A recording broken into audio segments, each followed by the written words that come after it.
weapon will prosper. No enemy triumph. He will not overcome. He can't scale these walls. Injustice will not win. Hell's gates will not prevail. Not on my time. Not on my watch. I am a watchman, and I take my place. As I wait, I will keep the faith. 'Cause I am a watchman, and I stand my ground.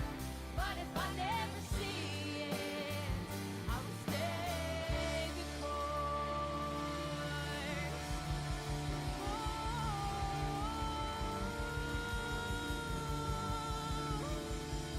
I will run the race, I will fight the fight, and I will keep the faith.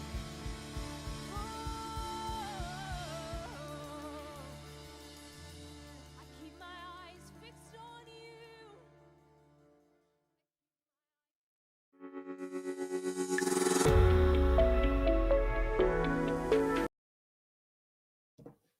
Well, welcome everybody. Pastor Tim Carscadden here, Christian Center, Shreveport, doing our noon prayer watch live stream that we do every Monday here from my little studio here at my house. So glad to have you. Last week I was in Germany. If you saw that, John West and I did a live stream, kind of updating you there and really just speaking on the prophetic and how to war with the prophetic in this hour. With all that's going on in the earth, I think it's a great time to use the gift that God, not use it, but walk in the gift that God has given us for information. I love in the book of Kings where it says the prophets hear the secrets of the kings in their bedrooms. And that was a problem for the enemies of Israel because they would try to plan attacks against Israel. And the people of Israel used the prophetic gifting to get that intelligence, that information. I say that because that's a natural picture. What the spiritual will do is that we can have information from the Holy Spirit as what the plans of the enemy is. The Bible tells us, according to Paul, to not be ignorant of the schemes of the devil. And that is one of our mandates, I think, as a Issachar company that wants to engage in the war and the spiritual battle that Paul warns us about in Ephesians, where he said we don't war against flesh and blood, to be against powers and principalities in high dark places in the heavenlies. That's where our war is. Our war is going to manifest in the natural, obviously, but it's going to be in the heavenlies. And so that's what this prayer watch is about, to get you guys equipped, informed, give you the intelligence we have from heaven, our intelligence that the Lord, I say revelation's a better term, from the Lord on what is going on, and then how we should pray, how we should engage. So on today's podcast, I ended up having to do two podcasts on it. I talk about what our topic is today: is are we headed for war? And then our response to it. So I go in depth on that, so I don't have to do that today. So if you'd like to, go to our podcast apps, whatever one you like, Apple, Podbean, Google, on and on and go, Spotify. We're on all of them. You can just put in there Christian Center Report and you can follow that. Most of you do anyway. But in case you don't, or you want somebody else to be informed, please just have them do that. Podbean is the main one. That's the one we use, Podbean. You can just find that in your app store. It doesn't matter. They're all the same. It's just easier for me to follow that app for what we do. They're our hosting app that sends it to the others. Okay, so that's just that update on that. So we'll talk about that today. We have many issues. We get the Iranian issue today. We have the border crisis. And then we're going to talk a little bit about some of the corruption, the political arena that is affecting what we're trying to do right now and how we're fighting this fight right now. For me, I think the greatest battle we're having right now is with the weakness of our government right now, and especially this administration, in the eyes of our enemies, especially in the Middle East. In Islam, especially when regimes are controlled by radical Islam, it is a ideology that measures weakness of its enemy and attacks accordingly. So right now, the weakness we have with this administration, we're now starting to pay for it in human lives. We'll get into that in a little bit. What happened this weekend in Jordan, but this is very serious because these are our fellow citizens that are defending freedom, yes, but they're defending the people of these countries. And these countries hate us. Many people hate us there, many don't, but many hate us. There's so many issues that we've been um, lacking taking care of what we're doing there. And now these guys are being barraged by the enemy constantly. And so, without the administration's strong hand, the enemy, the serpent, recognizes, in a sense, in the spirit realm, that there's not going to be a retaliation. There's not going to be a pushback. So therefore, we can just do these little attacks here and there. There's nothing major happening. As sad as it was to have 3 lives destroyed yesterday, now the intel's coming up, coming out. The White House is saying, "Oh, it was just a they mismarked the drone. They thought it was a friendly, and it came in." Well, okay, that may be the answer they're having right now, but the fact is, lives were lost, and it's not the first time that attacks have occurred. So it's okay. So you missed one. What about the other 159 that have happened? Okay, we'll actually give you those numbers in the day in a moment here. So let me play a little quick clip from Fox News on this issue. I think it'll kind of give us save me time of talking it out, and y'all can just hear what they're talking about. Raised questions about the issue of war authorization. Previously, both sides on the Hill, from progressive Democrats to Marjorie Taylor Greene, have criticized President Biden for not seeking congressional authorization before launching attacks against the Houthis. But Senate Minority Leader Mitch McConnell has said the president has, quote, clear authority to use military force when American lives and interests are under attack. That the case now. For more, let's go to senior congressional correspondent Chad Pergram, who joins us now. Chad, I would imagine that the leaders of the House and Senate Armed Services Committee will be consulted. What is happening on the Hill concerning these attacks? This is important for us to listen to. Bring in the leadership to inform them what they know and what they found out here. And as you speak to the war powers question, it is often said that you cannot be a little bit pregnant, but you can be a little bit of war. Tommy Tuberville, the Republican senator from Alabama, said as much the past couple of weeks with these conflicts with the Houthis, said, I don't know what else you would call this conflict other than a war. And that's where lawmakers from both sides over the past week have started to ask more questions about what we're doing overseas, what are our objectives, and what are the vulnerabilities. Under Article 1, Section 8 of the Constitution, the U.S. has the authority, the Congress has the authority to declare war. Article 2, Section 2 of the Constitution says that the president is commander-in-chief. Mitch McConnell, as you alluded to, the minority leader, has indicated that he believes that the president has the authority to strike out at these targets, to strike out at the Houthis. But if we get into a shooting war with Iran or something, maybe there's a strike actually in Iranian proper, what do you call that? And this is where there was another bipartisan letter sent to the president late Friday by bipartisan House lawmakers. I think it's important to listen to this because it's very vague on what the law reads, and we've seen throughout history of presidents, from Trump to Obama to Bush, they have acted out at times. So it's important to hear that. Saying we need to have some clarification here, what we're doing. This will only intensify that conversation, Eric. The other thing here, Mike Lee, the Republican senator from Utah, he talked about this midweek last week and said, I want to understand what authorization we are using here. There was an authorization approved in the fall of 2001 after 9/11, which they tried to repeal both of these. There was also an authorization in late 2002 to go into Iraq, which they repealed in the Senate, never moved in the House of Representatives. He said, I want to understand the objectives here.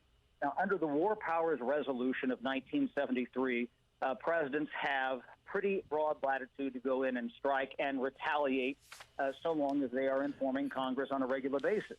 But when you get into this gray area, which certainly with this attack today we've entered, this is where lawmakers say, what are the objectives?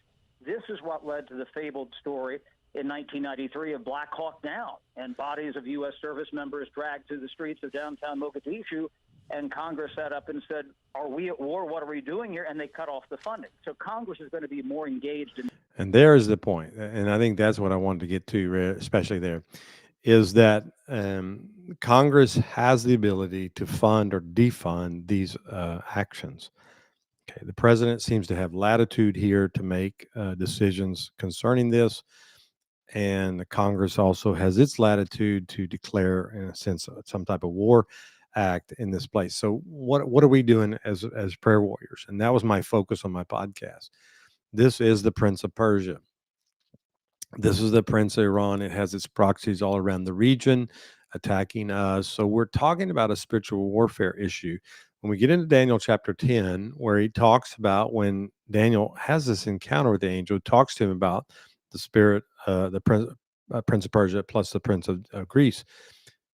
At that time, when the prophecy came forth, Persia was not that established. It was not a present tense prophecy, it was for the future.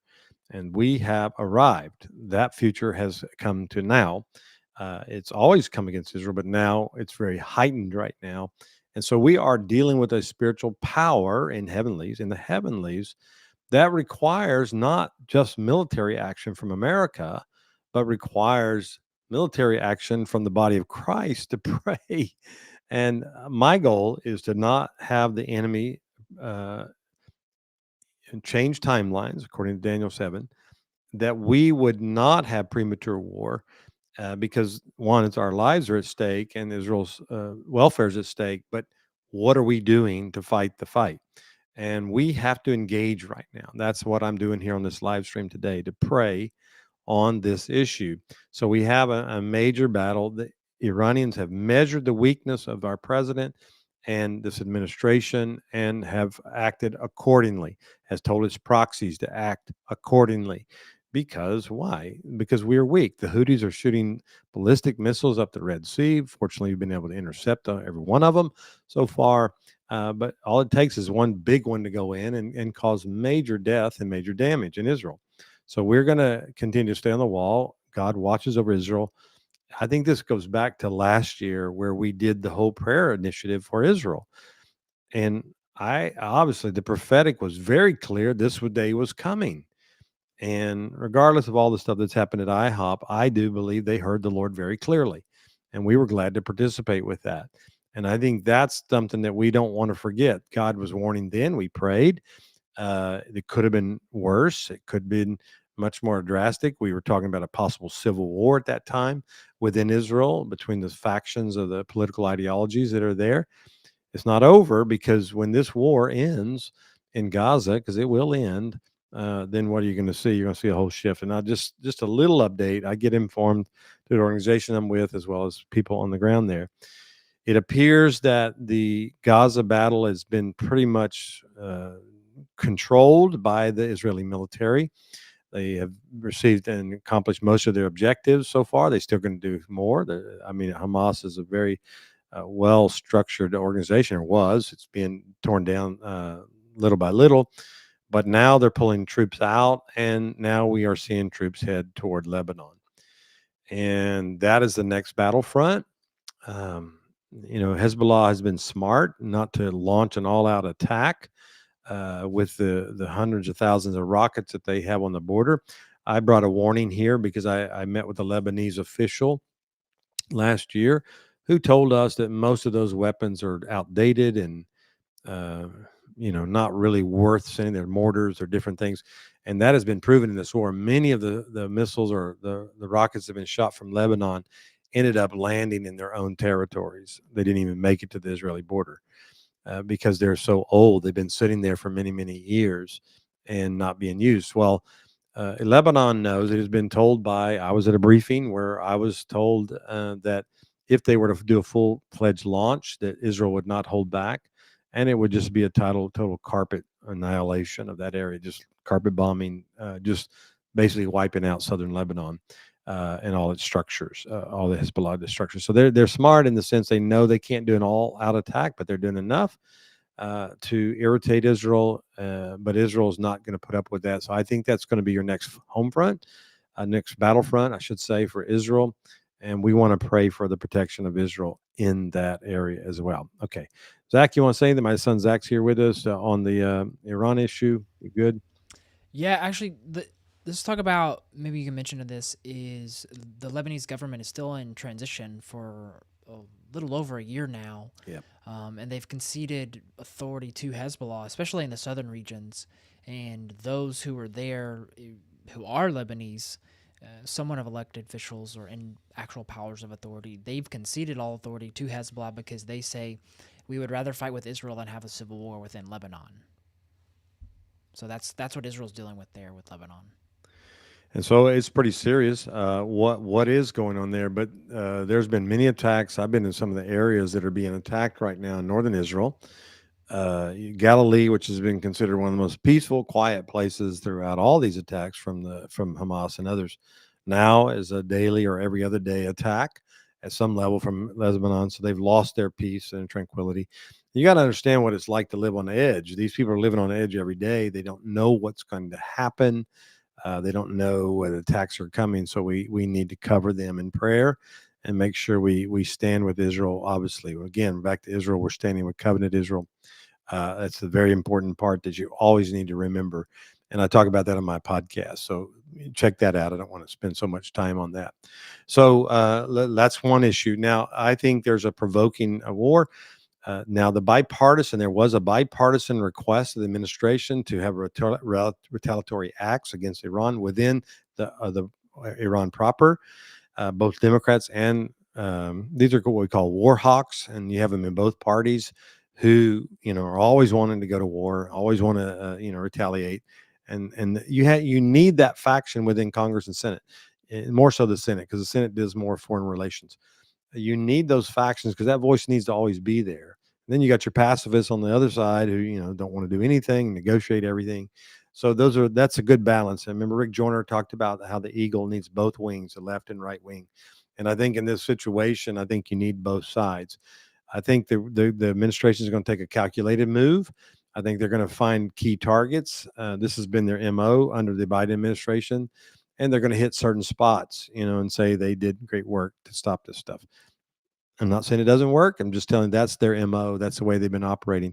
I think if you start striking in Iran, it's another level. Now, remember, Iran is backed by Russia. It has China connected to it as well. So you're not just attacking Iran, you're attacking another entity. And I think the government's going to have to measure that when they deal with all these issues. But we are in the region. We're in the Indian Ocean. We're in the Red Sea. We're in the Persian Gulf. You have our troops are all in that area right now. So as well as UK and some other countries. So this is where I have my fear is that, Lord, I don't want a world war. The prophecy that Cindy Jacobs released, we played on here a couple of weeks ago, was the enemy's planning a world war in 2025. So obviously that's next year. So this is all playing into it. So guys, we got to stay on the wall. We got to keep praying, and we'll help lead you. We'll give you initiatives on how to pray that way. Anything, Zach? Yeah, I mean, it all leads up to the election, Yes. and we also the biggest portion we need to look at is use Israel as an example of realistically they're like a year ahead of us in a natural sense as far as some of the natural battles and spiritual battles that are playing out, as far as the possibility of going to civil war. As they were, as we are, the attacks on then Bibi Netanyahu, removed from office, put back in, similar things with Trump. Maybe he gets back in, maybe he doesn't. There's a lot that has to play out. So as goes Israel, so goes the world. So we want to look at that and see how some things can play out, and then see how the Lord can redeem things in said time. And I know a lot of people could jump to certain conclusions, but we still want to be in that place of peace with the Lord and understanding, okay, Lord, what are the steps that we need to take in prayer in the days ahead? And I know I read an article today where Netanyahu was told by President Biden that to wrap this war up. He says he doesn't want this war to go into his election. Okay. I'm not even going to comment on that. That's just kind of where this administration is. In other words, don't mess with my election. I need this thing cleaned up before I have my election, because the pressure on the administration to speak out and talk on it from their crazy side of the squad and the left is very strong on him for a ceasefire, this thing end. So he doesn't need factions within his own party fighting him during an election year. It doesn't take scientists to figure that one out. So he's put pressure on Benjamin Netanyahu to do that. Well, okay, let's say we do stop that, but now the northern front, the Lebanon thing picks up. That'll be another headache for the president and his election process. So just put that all in your data bank. That's a whole nother issue that we're going to have to deal with. Okay, let's move on. Let's talk about the border issue. Wow, I didn't know we would be talking about these things, especially on the border issues, because the showdown in Eagle Pass. If you don't know where Eagle Pass is, it's down in Southwest Texas. It is on the border um, with Mexico, and they are this is the main points, kind of where the Rio Grande River is the most shallow, so the illegals are crossing there. And as you know the story, the Texas National Guard, State Guard, I don't know what they call themselves, I think it's National Guard, have put up razor wire and they reinforce that area, and have asked the migrants to go back and do it properly. Don't just swim across the river and come into this. It's a state park or a city park, I think it is. And there's a big battle. The Supreme Court sort of ruled with Biden. It wasn't a full ruling with him, but the Border Patrol has decided to stand and make this fight. Here's a little bit of what's going on there. This is an Eagle Pass. Let me pull this one up. If I can get it to come up. For some reason it don't want to pop up. There we go. There we go. This is the what's going on there. It's a little minute video, so you can watch it. This is Corporal Aaron Barrow. I'm with SRT-3 Engineers, Texas Military Department. And today we're out here installing these ACB panels, anti-climb barriers. As today we're starting to put this up, and then a bunch of IAs, migrants, were coming up behind us. So we did our best to prevent them from coming up. So I think it's been pretty successful so far. I've been on this mission for 2 years. I've been in 3 different AOs, and by far this one's been the busiest. No cruces aquí. Necesito vamos para la puente. On Monday, the National Guard encountered a total of 3,276 illegal immigrants that trespassed through these barriers and were escorted to law enforcement processing points in Eagle Pass, Texas.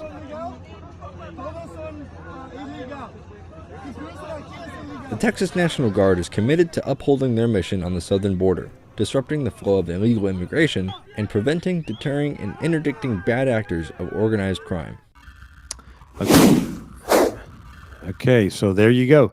That's just a little report of what's going on there. 3,000 in one day. Okay, so here we're talking about some massive numbers. From what I understand now, the statistics that's even coming out of the White House now, in the 3+ years of this administration, over 6 million, with an M, million illegals have come into our country. That's shocking. Now, here again, we are not against people that are in endangered areas, but we want them to do it properly. We don't want that. The most alarming issue that most have seen, especially the Border Patrol agents, is that they are all males, I should say, of military age. That's the main thing that they are. Russians and Chinese, and I saw one video of a guy going into the camps, Egyptians and Iranians and et cetera, all men, usually between their 20 to 30 years old. That's where they are. Many of them with all sorts of money. Now, remember this: we have a fentanyl crisis in America, a major fentanyl crisis. These people, most of all these people coming through these borders like this, they have had to pay the Mexican cartel who supplies fentanyl to America. They've had to pay them to traffic them through this process. It's almost like a border crossing in Mexico. So if you want to go any further, you pay the cartel. The cartel assures you get to the border and sometimes even get across the border. And this funds the cartel in order to produce fentanyl to come to America. Over 100,000 people died last year of fentanyl. That's the statistics I've read. So get this, our government is actually supplying, in a sense, with its open border policy, the cartel to have the funding to keep producing fentanyl to bring it to our nation. Okay. You understand the cycle that's going on here? We need to pray that this corruption be revealed. one thing after another is that we have to, one thing we have to do after another is to constantly push the spirit realm and say, God, I ask for everything hidden. And it's starting to come out. This battle here on the border is becoming a very focal thing. And why all of a sudden does the president reverse course and say we got a problem on the border? Of course, he blames on the Republicans and blames it on Congress. And now he's blaming it because he doesn't have funding. He wants to tie funding. Speaker Mike Johnson has already said it's dead on arrival, but he wants to supply funding tied to a Ukrainian bill. Okay, that's a whole nother issue. But the law clearly states you can declare an emergency on the border, and you have automatic funding for that to secure the border. You do not need legislation for that. The president has full authority to do that. Now, former President Trump saying he's going to deal with it. I'm here to say, I'm not saying he can't do that, but the fact is he had 4 years to deal with it and didn't deal with it either. So that concerns me that wasn't dealt. He tried. No, he could have done the same thing and called an emergency thing and produced the funding and got it done. So this is where we don't know what's going on behind the scenes, but as we move forward, we want to pray that one, our borders are protected, that those who Lord would want to come into our nation would have the access there. I talk to people who legally come, and it's very difficult. The process is very difficult. It's much easier to come illegally into our nation, and that shouldn't be that way. That should be reversed. That way, you should, for those who legally can come and have a good reason to be here, we should be able to make the process more streamlined. And that's where reform has to happen. But we are called to pray for the border and to pray for the boundaries that God has set our nation with, and then pray that the border police be proper. Now, the Border Patrol Union has stood with the Texas National Guard, which in a sense has stood up against the administration. And now we see the administration waffling and backpedaling. Mayorkas is up for impeachment this week as well by the Congress. I don't know how far that will go. So we got a lot of players. We got a lot of things going in there. So Zach, pop in here. Your point on what you're getting, what Lord's showing you, as well as the information you have concerning the border crisis. You're muted there. Hold on. There you go. Let's start with the natural information first. What we see with this situation that's going on in Texas is this Eagles Pass is a very small portion of the actual overall border, not only within Texas, but within the United States. And it's good to see this contention come up because it is putting good pressure, healthy pressure that is needed to force this issue come out as we head up towards the election, as it should, because not only is there a southern border issue, but there's a northern border issue as well. The numbers that were actually released on Friday were horrific. The Biden administration kind of released at 3 o'clock on Friday, which is when you do that in and of itself, you're trying to hide something, and they obviously were up over in December compared to the year before, year over year. It's up 12. Illegal immigration is up over 12%, which is astonishing considering that the year before that it was up almost 11%. So you're seeing within even the last 2 years, 23% increase of illegal immigration, and that's only of those who they know who are coming in. Not only does that also includes people who are on terrorist watch lists that they know of. And if you saw last week, there was the guy who was interviewed by an independent journalist who said, "You don't know my name, but you will soon know out." There have been intelligence reports that have done facial recognition, and they believe with about 71% accuracy that is the terrorist, the guy who was on the terrorist watch list that they believe. So there's a high chance that person is another got away. And not only that, but the Mexicans on the Mexico side, the police are there, and they're sending the illegals across. They're supposed to stop them via international law. But sometimes that river becomes a raging river. Mm-hmm. And rather than the Mexicans, police, Border Patrol, coming across and saving them because they're actually closer to them, they're letting the people drown themselves. So they blame, and this is where this has all come up. from a January 12th incident that happened for the Supreme Court case. The Supreme Court case is a 6-month delay, basically, before they take up the overall case and make an actual decision. And that's the decision that Comey Barrett and people are upset with her and Roberts make. That's pretty much the one. They're going to side with the federal government, and that the hammer's going to come down. It's going to come down hard if they go that way. So there's still some things we need to pray for them in this case overall, in regards to the Border Patrol and the border issue. But also, not only that, but you're seeing year over year on the numbers that were released Friday, 38% increase of traffic in Arizona and California. So yes, there's an issue with Texas and those numbers increasing, but it's even worse in California and Arizona, even in La Jolla Beach. I mean, it's known that people just come up on boats and run away and go into the nation. Not only that, but it's like 3/4 of them, at least from the numbers that were released Friday, this is important to understand, are single males. Most of them are coming from Venezuela, so they could be Mexican or they could be Hispanic. They could also be possibly Middle Eastern. They look very similar. A lot of them are also, they don't give a breakdown, but they say a lot of them are also Chinese individuals, men, military aged, which if you've seen any reports recently of when they come in, they're bad actors. They obviously work for the Xi Jinping and the federal government, or the nationalist government in China. I don't know if you saw a couple weeks ago, there were, and this is important to understand why we need to pray.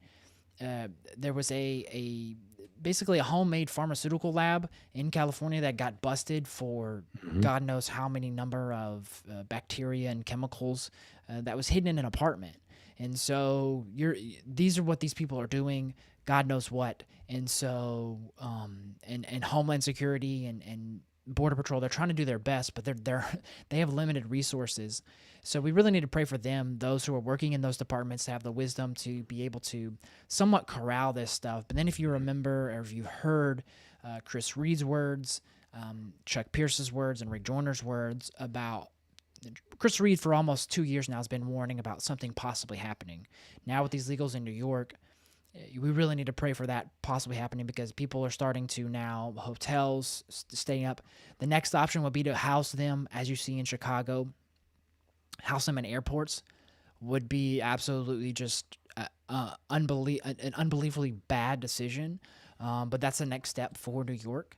And so the increase of things happening there, and if you heard Chuck Pierce's 2024 words, he said, pray for Houston, because could possibly be attack on oil refineries and things of that nature. And you're already starting to see reports of these illegals take land in and around the Houston area and the border. And obviously Texas is saying they have a right to defend themselves. They can put borders up. They can do whatever they need to protect themselves. But Rick's also seen some bad things happening as far as cartel-wise, and if the cartel is coming through, which there have been already incidents of that happening late last year, we really need to pray. So to the spiritual side and the prophetic side, and our, as intercessors, we just need to pray for those who live in those borders to have wisdom. I mean, live along those borders to have wisdom, have peace, be wise. I mean, they're living, whether you want to acknowledge it or not, they're living in a war zone technically. As you see with what happened within Israel and the possibility of what could happen in Israel, because there could possibly be tunnels coming from Mexico into California, Arizona, Texas, that, okay, you see all these people and the focus be above land, what's happening below land. These are very high things we need to pray for. And as far as, and I want to talk about this because this is something the Lord's really been showing me, is even within the quote-unquote conservative movement, obviously you're seeing the discourse and where we talk about them a lot, but let's also talk about the conservative side. Is you have two camps. You have the camp of libertarians who want things to come down now. They want to, and there needs to be that, because they need to put some pressure on those who are the older crowd who want to take their time. Oh, we'll get this eventually. But the question is how much longer do you have before something happens, something nefarious happens? And so there needs to be a healthy debate on both sides. And if you find yourself in that libertarian camp, be careful, because a lot of those, if you're listening to a lot of people, they're pushing they're pushing obviously for something to be done. I don't think that's necessarily wrong, but it's the rush and the lack of peace behind it. And if you're going to rush in and get emotional and angry about this is where let your anger not turn towards sin. Is we want to make sure that we're in that place of peace, so that as we're pushing for something in prayer or in the natural, that we are able to keep a level head and be able to discern the good and the bad, making sure we're being forewarned and being a watchman on the wall, and not just get so hyper focused on what our agenda is. And so if we're not able to stay in that level of discernment here in prayer, what are those who we're praying for going to be able to have discernment for? So if the Lord shows you something, people who, districts, if you are in Texas or and elsewhere, and now the rest of the country is seeing the reality of this, they didn't believe what people along the border were saying of how bad it was. So now hopefully something can be done. And then last thing is in the natural, the reason you see Speaker Johnson say that it falls on President Biden is because from day one, President Biden put executive orders in to remove the Remain in Mexico, to remove basically the barriers from happening. He's allowing these open borders. In some places, literally opening gates up for people to just walk across. They're not even going to the stations that they should go to get checked. They're just putting them on a plane ticket, asking them where to go, and they're going there. What are they doing? Why are they going there? They don't know. I mean, we don't know. They may know. Maybe they don't know. Maybe they're just there to cause chaos eventually. But the reality is the reason Mayorkas is being brought up on impeachment charges is because he is not following the laws that are already on the books. And the issue is we don't need to pass more laws like this whole deal in the Senate. It's just a farce. It's a waste of time. Is we need the Border Patrol and those that are in authority, seated in authority, to actually follow the laws on the books. And that's what needs to be the focus is, okay, we can try to create all these laws, HB 1, HB 2, the new Senate, but those are a waste of time. First, let's apply the laws that are actually on the books. Then we can talk about what's elsewhere to see where the gaps may fill in, if they even fill in. There are some estimate that if you actually follow the laws that are actually on the books now, both within that have been passed from Congress and Senate, getting to the international laws would cover any gaps that we would need, which, I mean, they're a joke to begin with, but the reality is we have already the tools at hand to deal with this issue, but for whatever reason, this administration is holding back authority in that, and we have to be careful within this and seeing this, and with where what our natural feelings and ideological political feelings are, to make sure we remind ourselves that we need to pray for those who are seated in authority, because Daniel 7:25 talks about the enemy comes to change times and laws to wear down the saints. And so that's what we need to make sure we're praying for our leaders for, that they have the strength to withstand this. So we are seeing, in a sense, our nation divided on this issue. 25 states have stood with Texas on the border issue. You can't get any more down the middle. 25.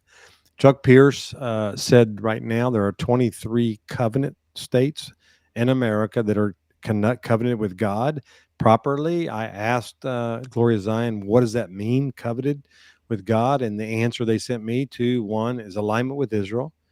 It's defined by a declaration passed through Senate or House of Representatives and signed by the governor, not just a contract or some sort of agreement to trade with Israel. That's number one. And number two, historical evaluation and appropriate repentances and correction and adjustments in working with nation's first people to shift and move forward. Now, we're blessed in Louisiana. We're one of those covenant states. You need to pray for your state, and I gave you that declaration. Some of you have contacted me, and you're reaching out to your legislators and asking, has there been a signed document by the governor concerning standing with Israel? It can't just be mouth. The point was, Chuck was saying, it can't just be mouth service. Chris Reed had the same basic prophecy about 20 plus states separated from America on a different issue concerning what's going on here. So we're seeing these words come to pass right before our very eyes right now. And that is, to me, an implication for us that we must engage. We can't just sit here and not watch and not be a part of it, because the prophets are telling us that we should be. We warned about it as well, but These are high-level prophets who are warning us that what is happening, and it's coming to pass. So therefore, we have to engage on this issue, and that's where we are. We are intercessors who stand in the gap. What is a gap? That term, standing in the gap, when the Lord said to Ezekiel, I'm looking for somebody to stand in the gap, that is a hole in a wall, and the enemy can come in through the hole in the wall. So I think if we can describe an intercessor, which we are, one who stands in the gap, this is our moment to shine. And ask that God would put angelic realm. Now Chuck saw 51 angels around America. I think 51, the one was for DC. But they're around us, and there were 4 large angels that were participating. So God has encircled America right now to make sure to find out who's in covenant with the Lord first. So that tells me, and Chuck's doing I think he's doing a whole nationwide tour of this. But I think it's a warning that if you don't come in covenant, the only other option is judgment upon our states, and we don't want that. If there's a way to avoid it, we want mercy to triumph here. And if one of the ways is to get our states in alignment, and this Texas thing is revealing the heart of the people. Where are you going to stand? So you have 25 governors who said that, and some of them are swing states, which I think is very important. I think Georgia and Nevada were 2 of those states that were in agreement with the Texas Guard, which is huge, because that to me speaks favor on those states for the coming election. And I think that's very important. And we've got to pray on this election. We'll spend more time. We're going to do that on Rumble when we start shifting a little bit, because we want to say some things we don't normally say. But the electorate right now, I'm very concerned about. I'm deeply concerned about the electorate because, one, of the misinformation and ignorance, but also because of all the logistics of mail-in balloting and all that. I don't want to get censored today. I did read one report, was the craziest report I've ever seen. Taylor Swift, who's an icon musician in America, especially the Gen Z, so forth. They did a survey. Newsweek reported it, conducted by Redford and Wilton Strategies, that found that 18% of voters say they are more likely and significantly more likely to vote for a candidate endorsed by Taylor Swift. Oh my God. This is this is where we got a whole generation. So up to 1/5 of the electorate in that, pretty much in that generation, are say, well, whoever Taylor Swift says is, that's who we're going to vote for. And I don't think she's a political expert, to say the least. So this is a really deep concern for us, that we got to get the electric of America to be informed, and to pray accordingly, that God would put in the right person. Cindy Jacobs and the prophets have said we need a wartime president. Okay. Obviously, what we're seeing right now, we do not have a wartime president. With the weakness that we're seeing, the open doors that are everywhere, we don't have that. So obviously, it means a transformation, a change. Now, who's that going to be? We're praying into that. We're believing for that. We're asking God to show us that. I don't think there's any legitimate prophets that I know of, us included, that have prophesied the next president. We have not had that yet, and maybe it'll come in this year. I'm praying it does. We want that. We had it in 16. We didn't have it in 2020. We had it. It could go either way, which it did. 16, it was very clear. Many saw, we had dreams. The Lord spoke to us in 20, I mean, 16 and 20. The Lord told us that it was all a matter of prayer and praying accordingly. So we must pray according to that. So let's be intercessors in the gap. What Zach said there is very important. He said something that's very logical, because I was learning when I was working with my organization in Central America about the cartels being trained by Hezbollah, Hamas. They were teaching them how to dig tunnels. They actually found one in San Diego last year. I saw the report. They were funneling mainly drugs. That's what they were putting across there. But this was a tunnel, a concrete tunnel, just like you see Hamas has done, with like tracks to put like a railroad car on. The small one had electricity, had ventilation. Everything came up in a house in San Diego. And the police were alerted, because they kept seeing these Mexicans come out of there all the time, and they didn't see anybody go in. They just saw people come. And so they found the tunnel. I think it was almost over a mile long, 1.4 miles long, that went across the border. So we know that's already occurring. And this is just a place where what's going on in Israel can happen here as well. Like Zach said, I think we need to engage in this and pray and stand in the gap. I think that's critical. Another reference, scriptural reference for this situation of why not only do we need to pray but actually be active when it comes to this coming election would be Nehemiah. It is not only were their priests who needed to pray and be watchmen spiritually, but they also had to pick up their sword and do some physical labor to actually build back that wall so that there could be protection as the enemy came out and was actively fighting against them. So that's something we also need to keep in mind. And also add, there's a convoy. The media is kind of making fun of it, calling it MAGA, God's Army, because that's one of the groups that call themselves that. But they are going to the border. And here's the point. And they're going in a peaceful way, which I so appreciate.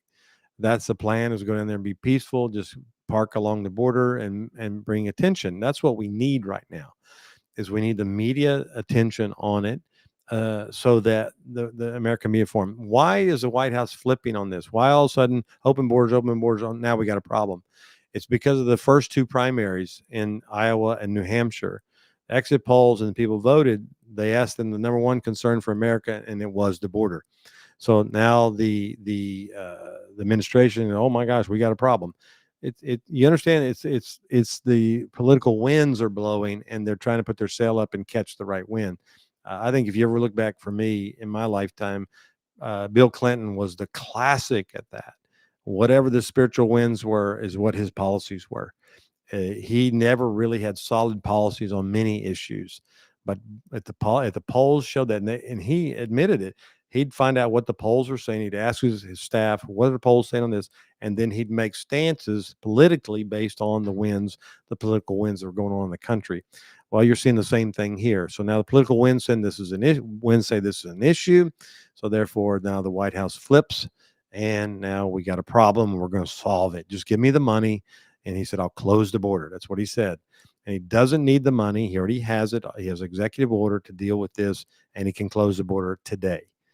And that's what he said he would do if you gave him the money with Ukraine. And now Ukraine has a reckoning coming. I pray for Ukraine. I love that country. I have many friends there. If you saw the report this week, they have found corruption, weapons being sold by people within Ukraine. I think it was $40 million worth. And now, if you read the report, it was very clean.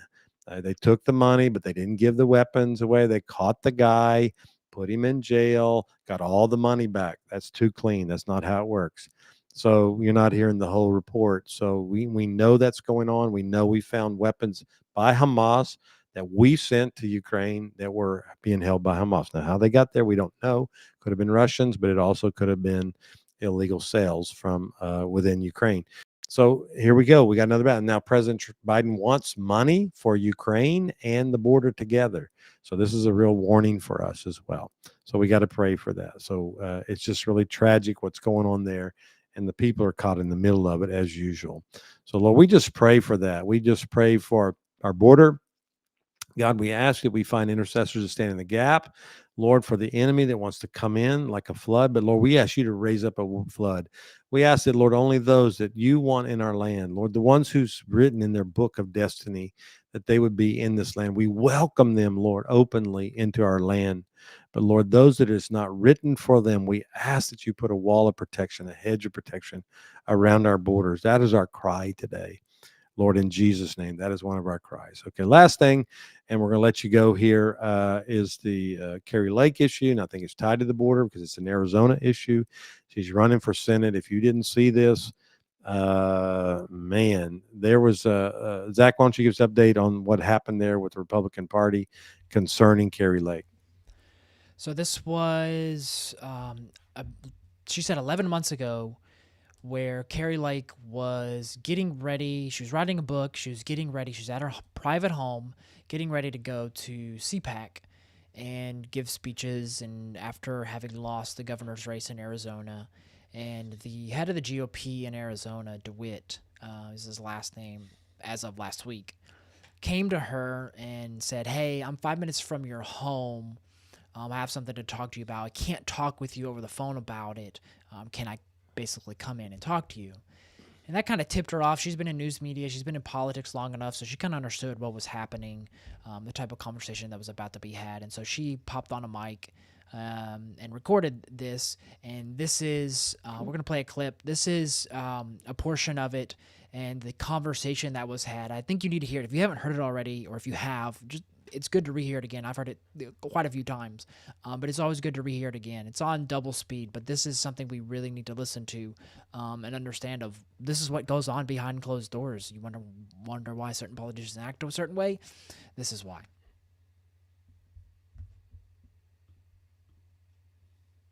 So what's going on? What is? I'm assuming this is our friend.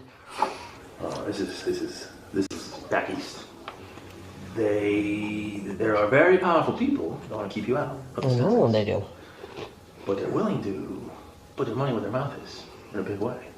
So this conversation never happened. This is crazy, though. They should want me. I'm a great candidate. People love me. These people are corrupt.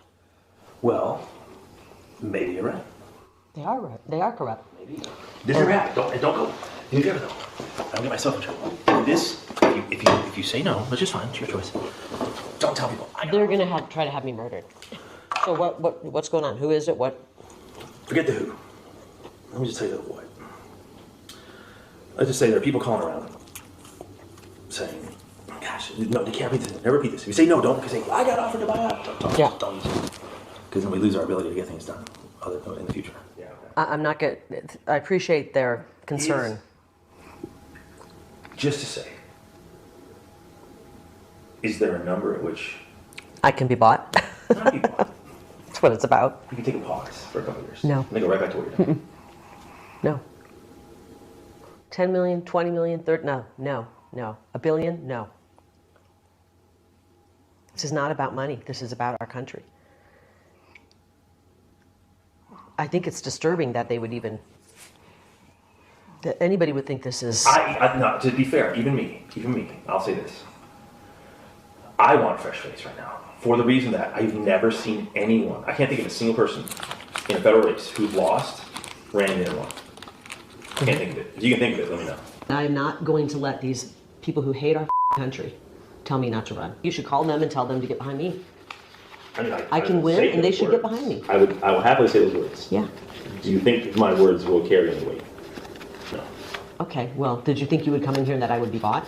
It's not being bought. Yes, it is. It's, I think, It is being bought. No. They are trying to buy me out of running. And It's actually, I mean, all right, I'm flattered. I'm offended. I'm offended for our country. We have people like this who live here. What I think is this, is it can give you an incredible opportunity to have a bigger voice to fight for stuff. There it is. Than you currently do. Yeah. You know what I mean? Yeah, I don't want to deal with people like this. Now, eventually, as what we later go on to see here is she asks him, like, what is this about? And is it about ownership? And he says, no, it's about being a team player. And so if you, and other people have gone on to ask her, does she think she knows who it is? If you narrow it down, it's either somebody in politics or out of politics. If it's in politics, who has a money purse over the GOP? I think that'll lead you an answer. I'm not going to name any names, but hopefully you understand where I'm going with that. If it's out of politics, God knows who it is. But in reality, is if you want somebody to be a team player, get on their side, they want to know if you're going to work with it. They talk about being back scratchers. She's not going to be a back scratcher. All this stuff, and it took her a while, Carrie Lake, I'm referencing, to realize. Not only did this happen, because at CPAC she gave a speech saying, hey, somebody tried to bribe me. Literally no one, independent media, mainstream media, no one really understood what she was saying. And I don't think she really caught fully what really just happened. But she eventually listened to it again and was like, oh, what are we going to do? And she says her daughter convinced her to do something, which that's not necessarily the best thing to publicize, but it happened. Obama gave that story, yada, yada, yada, etc., several times on some issues. So we're seeing this come out. Now, DeWitt, on the flip side, came out and said, well, I'm resigning. She has more damaging evidence out there, even though she's never said that she does. And Glenn Beck actually put a decree out there that I think is a good one, that anybody and everybody who has ever given any money to the GOP should stop until things like this are dealt with, until the American public, not just GOP donors, but that the American public knows who is this that's pulling the string. In reality, the GOP is a useless organization. And I'll give some numbers to back that up. The DNC has 200 millions in their coffer to go for candidates in this coming election. Right now, the RNC has about 9 million. Now, there's other smaller segregate PACs that have different money elsewhere, but as far as the head of the party, as far as fundraising, et cetera, stuff, they have none. That's at a national level. Then at the state level, it's even worse. Most are broke if they even have a dollar to rub together to begin with. So if we talked while he was in Germany, I sent him some stats on this, and I said, it's like, look, if there's any hope in this coming election, it's through prayer. Yes. And we're seeing it with the likes of Nikki Haley versus DeSantis, Nikki Haley versus Trump, as far as the money that's being spent. Go there whether you want. But I'm seeing it here locally as well, here in North Carolina, that the Democrats are far outspending the Republicans. And at the end of the day, it has to be God. Like, there's no other way. Yeah. The political strategy that is being played right now from the Republicans is just to sit back and wait and hope that they don't try to steal the election, because they've done nothing, state level or federal level, about dealing with the mass ballot harvesting, mass mail-out ballots. Nothing has been done like that. No, nope. So we're right back where we were in 2020, knowing exactly what happened, knowing what could happen, knowing how to prevent it, and nothing has been done. And so prayer and activism are going to be our steps moving forward. Yep, that's our only hope right now, and that's why we do these live streams, is to inform you, to pray according to what this issue. And again, back to Arizona, we need a good senator there because it's a border state. Obviously, we always need it in the Congress as well, in the Senate, I should say. I'm not here to promote Carrie Lake. I don't know her. I don't keep enough up with her. But the fact is, we just need somebody good. Now, I'm going to say this because of my workings within politics. What just happened there is not an unusual event. It's very normal. Candidates, they realize that the person that's staying in the race, like Carrie, whoever the other Republican is, recognize she's a hindrance to them winning. So the talk is, let's get her out, offer her a position in Washington, a lobbyist, or this is what has happened to me. I had my congregation running for a state legislative thing, and the other person that was in their seat said, look, this is our last term. We need you to step out of the race, and then you can run next time, and we'll endorse you. And so that type of conversation goes on regularly. And the money offer is, this guy was vague enough that he didn't throw numbers, but that's a normal process of politics, not just here in America, but that's worldwide. I mean, so don't be overly shocked by it, but it is good. I think Rondi said it there. It's good to see a true, honest politician in the situation where she says, I'm not going to be bought, even $1 billion. And I think that's beautiful that you have somebody that stood up there. Now, she may not win, and in retrospect may look back and say, well, I should have done that, but that's irrelevant. I'd rather lose and have integrity than win. And I mean, to win personally and gain personally and compromise my value system. So we want to pray for that. Well, let's take communion. Thank you we went a whole hour. I didn't, hoping not to, but it did. We had so much to cover. We're going to come into you once a week now. So don't forget our Friday live stream with Jacob and Sachio, our Asian ministers, as we give you updates from there as well. But so let me take this bread. Let's thank the Lord for his sacrifice, that he died for us and he died for our nation. Let us walk in the peace and the joy of the Lord, of his sacrifice, and enter into the Sabbath of his rest, that he provided a way for us to enter into rest in the midst of chaos, that we could have life and have it more abundantly while the world's going crazy. Lord, we thank you for your sacrifice, that we can walk in that perfect peace, because you are the Prince of all peace. And we receive this right now in the name of Yeshua. And we take our cup and we remember your sacrifice, your cleansing, that no matter what our sins ones we talked about today by politicians and by others, that Lord, you can forgive.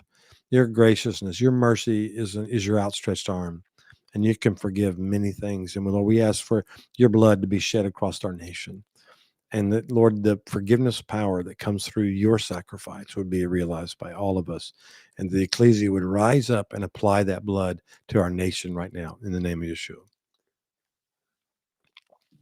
Amen and amen. Well, I have my olive shirt on today. This is our school of ministry. We are in our semester now. We just started our spring semester a couple weeks ago.